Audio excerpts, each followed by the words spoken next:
Hello everyone, big week. I acknowledge that there was also a last place game, so we'll review that game in addition to the semifinals, but I also want to say I peeked into the app in the chat that was going on. There's some misinformation being spread, mainly by the guy I've been backing all season, El Professor, saying that I was backing up El Captain and went against El Professor, I believe is what was discussed in the chat. Even though I gave El Captain compliments, I was very clear that it was 100% El Professor. The only thing I could be misunderstanding is maybe he was saying because I'm hyping him up so much, maybe I'm jinxing him.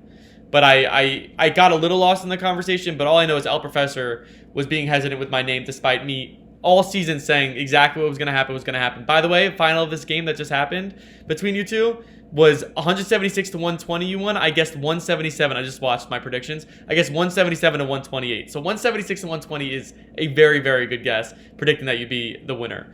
But let's start with the actual other game first. Let's start with the Chairman and Team the Prophet. Because that game, I did not guess the winner correctly. I did say it was going to be a very close game and either one could win. It was a very close game. It was a 12-point game. So I mean that's just about as close as you get, especially when you get to the high numbers there. And I knew to beat the Chairman, you were going to have to put up a game like that. Team the Prophet was going to have to put up 176, and that's what he did. Let's first acknowledge going Lamar Jackson over Mahomes was the biggest surprise of the week. I was shocked to see this. I know Jacksonville, but I would have been scared they would have been up too many points that he wouldn't be in the whole game. That actually is what happened, and they did end up benching him, but he got enough points before. So just a massive call. Didn't end up making the difference, but with that 6-point difference, that could have made the difference. It was a 12-point game. That was about half the gap. You put in Mike Davis like we were expecting, but he only put up 8.1, which was very surprising. I mean, it was a Green Bay defense looked pretty good, and the game script didn't support too much, but you'd think Mike Davis would be more involved in the passing game than 2 total targets. But either way, making up for it was Montgomery with 33 points. Montgomery's a guy we praised earlier in the season, and we kept praising him until he just was not doing enough, and we just kind of went off the foot on the pedal. But he's been unbelievable these past few to several weeks. He's been unbelievably consistent. An MVP in fantasy, honestly, as of late, and kudos to you for that start and for sticking with him, which, again, I would have stuck with him, but, because you don't have the best bench options at running back, but I could see a guy going Nyheim Hines over Montgomery at least a few weeks ago, but you stuck with him, you started him in his big weeks, and that's a big part of where you are today, why you are where you are today. Diggs also proving to be the best wide receiver value in this past draft, but the reason I've been hesitant on Team the Prophet's team, and the reason I'm surprised his team's in the finals, is the rest of that wide receiver group. Ayuk and CeeDee Lamb. Ayuk obviously has been solid as of late and was a clear start this week, especially with Debo injured. But even the confidence to make sure that that's a guy you rostered early on and been starting, because you have been starting him consistently, and you needed him because your wide receiver group's thin, is something I don't think I would have been able to do. I think I would have looked to alternatives and not been able to be convinced to go Ayuk until maybe last week, this week for sure. But it would have been too late for me, and you stuck with him early on. CeeDee Lamb, another guy. I am not on the CeeDee Lamb train. I think he's unbelievably talented, but wide receivers in that offense, I would not want to have to depend on them. You depend on both him and Amari. CeeDee Lamb paid off for you. Amari did not pay off this week, but I think you must just be thinking one of them have to pay off and hoping the other one has a decent game.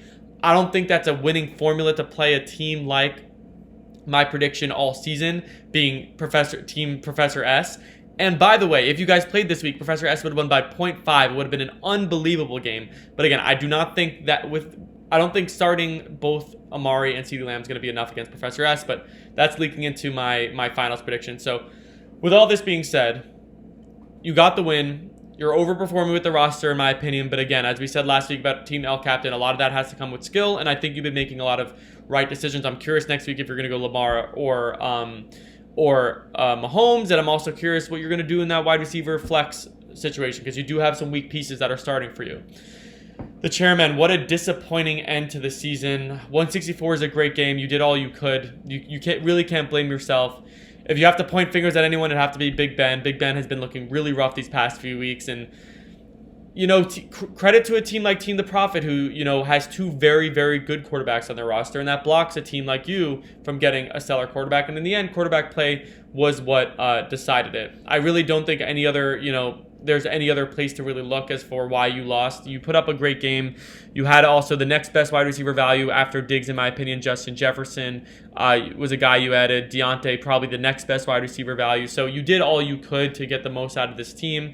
especially with Devontae Parker's injury. You couldn't play him. Clyde Edwards-Helaire getting hurt this game. You couldn't play him just because of the Le'Veon situation. It has to be quarterback play. And yes, you could have started Matt Ryan, but Roethlisberger against Cincinnati, I think most people are going Roethlisberger over Matt Ryan there. You would have won if you started Matt Ryan, but I don't even think you could blame yourself. Matt Ryan's been too inconsistent. So, with that being said, disappointing end to the season. This was a team that was hyped up, obviously, all season, had the bye. We'll go for the third place game. I believe this league should have a third place prize, so it's important. Set your lineup. You'll be, in a good position to beat El Captain. But yeah, very, very disappointing to see you go out like this, unfortunately. Tea break, hold on. Okay, before we go to the next semifinals matchup, let's take a break and go to the King last place matchup. This one was between team We Went With Jared and team Straight Knockout, and it went down to the wire. And the final scores were pretty solid, but pretty indicative of two teams that were fighting for last place. Just given that, the teams that are winning the semifinals, you needed 176 to win those games, or at least, in one of them 165 to win. But the two winners got 176, whereas in this game, it only took a 140 point total. But that's still a solid week, so let's go into what went into that. Because I know we wanted to avoid that tiara. So we went with Jared, put up the 140 to get the win and to avoid the tiara. Nick Chubb's return was a massive part of what enabled you to, recover later in the season, or I guess just have a stronger team later in the season. Unfortunately, Russell Wilson just completely fell off as a fantasy quarterback, and it almost cost you this week. Your quarterback play got outscored by 30, Tannehill for team Straight Knockout, but it wasn't enough because you got decent weeks. You got decent weeks out of Chubb, you got a decent week out of Allen Robinson, decent week out of Landry, decent week out of Hollywood, and then a very solid week from Waller, which really saved you near the end of the season also. So this is probably the best your team's been all season, with Waller performing the way he has, and getting Chubb back. If the season were to be another 10 weeks, I'd say you'd be more competitive than you were, assuming Russell Wilson's going to go back to at least close to where he used to be. But end of the day, you avoided last place. Clearly not a playoff caliber roster. You ended up where you should. Not in last place, but also not in the playoffs or winning any money. For Team Straight Knockout, the disappointment is certainly palpable. Tannehill wasn't enough because the rest of your team really just laid eggs. Hawkinson being the biggest disappointment versus what you'd expect, only getting you up to 1.8. That's pretty bad. You had to start Gus Edwards. Honestly, getting 9.8 from Gus Edwards is a blessing. I would never want to start a guy like that. You got a good game out of Corey Davis, but that's not a guy you'd want to start too often. James Conner was out, but I honestly don't think you missed out on too much just based on the way he's been playing. I don't really know what to say. This is a last place team. You had to start two Ravens running backs, and that's an offense where the quarterback is going to get more carries, so that's brutal. And then you have guys who are only on the downtrend of their careers, and T.Y. Hilton getting with his least productive season thus far. Adam Thielen, especially the last few weeks, is clearly on the downward trend. Brandon Cooks in a situation you'd expect him to be dominant, is not able to fill in for Will Fuller in the same way you'd expect. So this whole team is just thankfully it's not a dynasty league because this team has no potential moving forward except for maybe J.K. Dobbins. But now they're saying that they want to get Mark Ingram back involved. So last place, probably deserved, unfortunately. Team Straight Knockout. It's going to be a long off season. The other semifinal matchup, actually after a quick tea break. Professor S and El Captain. We hyped up El Captain, but we guaranteed Professor S would win by a 50-plus point margin, and that's exactly what happened. Let's talk about Professor S. Professor S has just an unbelievably solid team. Chris Carson, a little bit of concern for me because of how many running backs are now involved with Rashad Penny being back. But outside of that, I still like Carson. You have Kamara, and he's back involved in that passing game, receiving touchdown with Breeze at quarterback. Kamara now probably would be my favorite running back to have on a roster right now. I know that's probably a little controversial, but I think moving forward, I'd rather Kamara than any other running back. Hoping Breeze plays a little bit better, of course. Devontae Adams, the wide receiver, I'd rather have over any other receiver. Yes, I do have Kamara and Devontae Adams on my fantasy team. Yes, I'm in my fantasy finals, but let's not make it about me. Let's make it about you. You have two of my favorite options at running back, wide receiver. You get Keenan Allen healthy again. Keenan Allen, what a brutal situation that was. Him telling you to start him, and then he does that, one catch for 17 yards, brutal. Just absolutely brutal.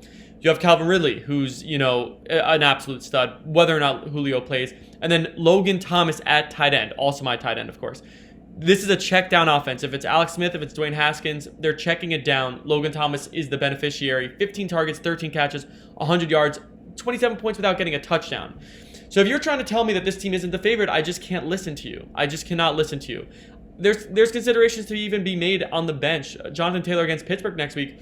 Maybe that's not the best start. Maybe if Zeke's out, you want to go Pollard. Maybe McKissick's going to creep in there. You just have so many options. Even at quarterback, Jalen Hurts, 45 points on your bench.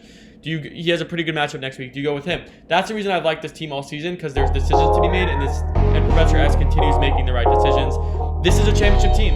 It's as simple as that. El Captain, we talked about your team. 120 is pretty appropriate just for the skill of the players on your team. It's kind of funny because last week I was praising you and I gave 3 reasons. And, I said some things that I wouldn't be doing that you're doing. And one of them was Kareem Hunt and one of them was Juju Smith-Schuster. I said I would not be starting these guys, but hey, it worked out for you last week, so I got to give you credit. Unfortunately, the tides turned. My opinion ended up being aligned to what ended up happening this week. Kareem Hunt only 5.8, Juju 2.5. Again, the concern was Kareem Hunt being the second running back on that offense and Juju Smith-Schuster being maybe the 3rd or 4th target on that offense. And it unfortunately didn't work out for you this week. The other guys you had on the team, some of them performed, some of them didn't. You had to start some guys that I wouldn't even have rostered, like Davis on Buffalo, Christian Kirk on Arizona. So it all came back to be, what we expected. But again, credit to El Captain for making the run he did. If you could get that 3rd place game, that would be, very solid to be able to cash out in a season when the roster probably doesn't justify a cash out. So this would have been just an absolute upset if El Captain was able to pull this off. So with that being said, we have the finals set, and it's an exciting one, and it's one of 2 teams that deserve to be in the finals. It's going to be I don't know why it says TBD, by the way, on your platform, as if it's not decided yet, but it's going to be Team the Prophet and El Professor, and you all already know who I'm going with. Can it go either way? Sure. This isn't an El Professor, El Captain situation where it'd be, massive upset. I can make a confident prediction, but I do think this is just a season for El Professor to win it all. It's a championship team.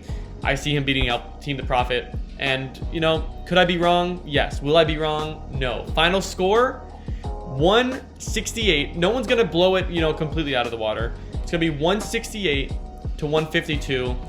There'll be points where it's, it's close, but it's going to be pretty clear come Sunday night, Monday Night Football, that Professor S is going to be walking away with the title. So we'll be back next week for the final recap to talk about the finals, talk about all the 3rd place matchup, and if there's any other consolation games, I'm not sure. But thank you, everyone. It's been a wonderful ride. I'm humbled. I will say I'm recapping 4 leagues, and all 4 leagues, the team I predicted to win it all is in the finals. So hopefully I win all 4. I know the odds are against me, but Professor, take care of business. Take care of business. Have a good one, everyone. Bye.